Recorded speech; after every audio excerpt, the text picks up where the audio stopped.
Everyone talks about the 4% rule. It has been the gold standard of retirement planning for decades. But what if the math has changed?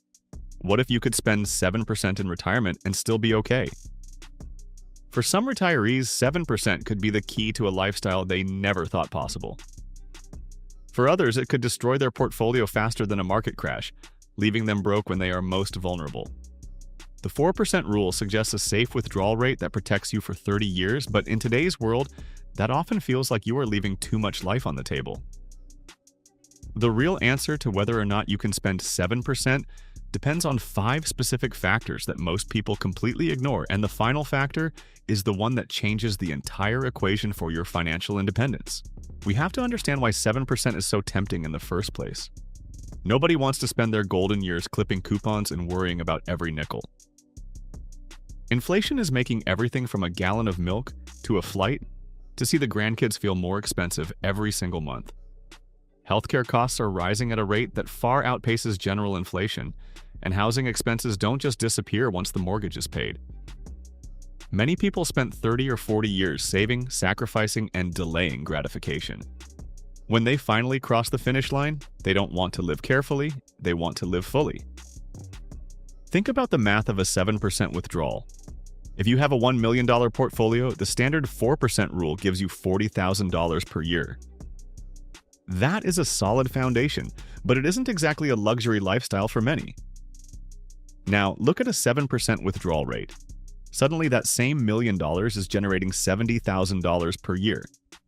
That extra $30,000 is the difference between a staycation and a month in Europe. It's the difference between a basic car and the one you actually want to drive. That difference feels life-changing, and for a 50-year-old looking at the horizon, it's a seductive dream. But we have to ask the hard question, is that extra $30,000 the key to freedom, or is it a hidden trap that will snap shut 10 years from now? The reason financial advisors get nervous about a 7% withdrawal rate is rooted in simple, cold math. Taking out 7% means you are removing a massive chunk of your capital every single year. When the market is moving up, it feels fine. But when the market falls early in your retirement, you are in deep trouble. If your portfolio drops by 20% and you still take out your 7%, you are effectively cannibalizing your future gains. The account balance shrinks so fast that there isn't enough money left to participate in the recovery when the market eventually turns around.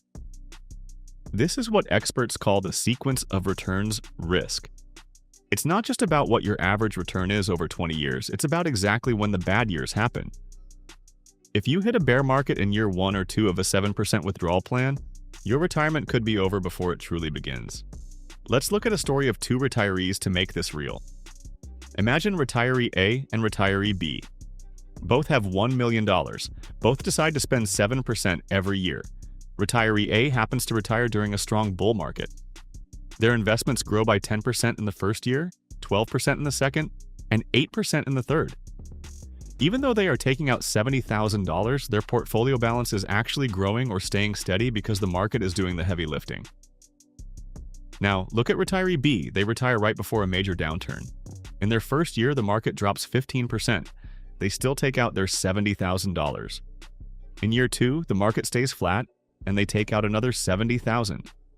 By year 3, their $1 million nest egg has withered away so significantly that even a massive market rally won't bring it back. Both retirees had the same amount of money and the same spending goal, but the timing of the market dictated their destiny. This is why 7% isn't just a math problem, it's a timing gamble. 7% doesn't always mean doom. It might work with a shorter retirement timeline. If you retire at 75, a 7% withdrawal rate is more reasonable than at 58. Your money may only need to last 15 years. A risky withdrawal rate for a young retiree may be reasonable for a later retiree. Age is the best protection against financial ruin. A shorter horizon increases your tolerance for higher withdrawal rates. With robust guaranteed income, 7% works too. You shouldn't consider retirement as one money bucket. If Social Security, a pension, or property rental income cover your food, electricity, and taxes, your portfolio doesn't have to shoulder the weight. A retiree who spends 7% of their investments on travel, hobbies, and extras is safer than one who requires it to pay the bills. Travelers can stay home for a year if the market crashes. Its renter doesn't have that privilege. Not, can I spend 7%? It is, what happens to my life if that 7% disappears for a while? The power of flexible expenditure follows. Without a fixed number, a 7% withdrawal rate is much safer. Your portfolio can breathe if you can cut down on big purchases or delay a kitchen renovation in a depressed market. Using cash reserves or a buffer fund instead of selling stocks during a downturn changes everything. Flexible spenders differ greatly from inflexible spenders. Whatever the S&P 500 does, the rigid spender requires the same amount each month. Flexible spenders treat retirement as a living thing. They adjust, they turn. High withdrawal rates should be called the 7% if you can adapt rule. Many high-spending programs fail due to inflation, a hidden issue. You can take 7% in year one. Your portfolio is at risk if you raise spending every year to keep up with growing grocery, insurance, and medical costs. A retiree who starts at $70,000 may need $95,000 10 years later to maintain the same lifestyle. Unless the portfolio has increased sufficiently, that 7% withdrawal rate has quietly become 10% or 12%. The danger usually appears in years 12 or 15, when the portfolio is smaller but expenses are higher than ever. Many argue for 7% using average returns, which is a mistake. People online ask, the stock market averages 10% a year, so why can't I just spend 7% and keep the other 3% for inflation? It makes sense, but it will debunk myths. Market returns are lumpy, jagged, volatile, and unpredictable. You get 20% one year, negative 15% the next, and 5% the next. When withdrawing money, sequence matters more than average. Taxes, fees, and lousy timing lower results. Average return versus spendable return. 7% is a tactic, not a rule. It requires surgical precision. It works if you have guaranteed income, reduce spending in a red market, and have a cash buffer to avoid selling at the bottom. Critically assessing your plan annually works. However, 7% is risky if you retire early, have large fixed commitments like a mortgage, or refuse to adjust your lifestyle when the economy sinks. Use the 3-bucket retirement spending test to make this feasible. Divide estimated spending into 3 categories.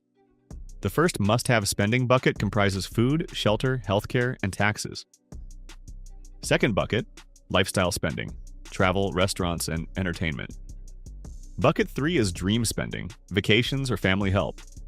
Playing with fire if bucket 1 demands a 7% withdrawal. One bad year could generate a crisis. Your lifestyle has a safety net if you're 7% withdrawal funds. Buckets 2 and 3. When things get tough, stop filling the third bucket. This test lets you evaluate your retirement plan immediately. The smarter 7% method is go-go years. Healthy and active early retirees spend more here. You may start at 7% but reduce expenditure as you age and become less active. Enjoy your money while you can by recalculating withdrawals annually and avoiding inevitable inflation hikes after a terrible year. Ask about your 7%'s changeability, not safety. This needs emotional attention. Too little retirement spending is as bad as running out of money. Thousands of retirees withdraw 3% for what-ifs. They delay travel till health declines. They have millions but don't spend. They die with the greatest account balance ever, leaving money they could have used to improve their lives or their families. Financial freedom requires balancing overspending and underspending. Review this checklist before picking a number.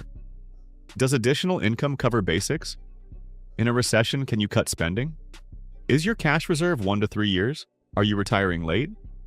If you answered yes to most, 7% may be a great retirement. If no, 7% guarantees financial catastrophe. The best retirement withdrawal rate is not your safest. Your number lets you sleep, enjoy your freedom, and survive the market. Some consider 7% absolute freedom. Others' financial countdown begins. Flexibility matters, not maths. Post your retirement withdrawal rate below. Please subscribe to this channel and like the video to help others with financial guidance. To never miss a retirement finance video, click the notification bell.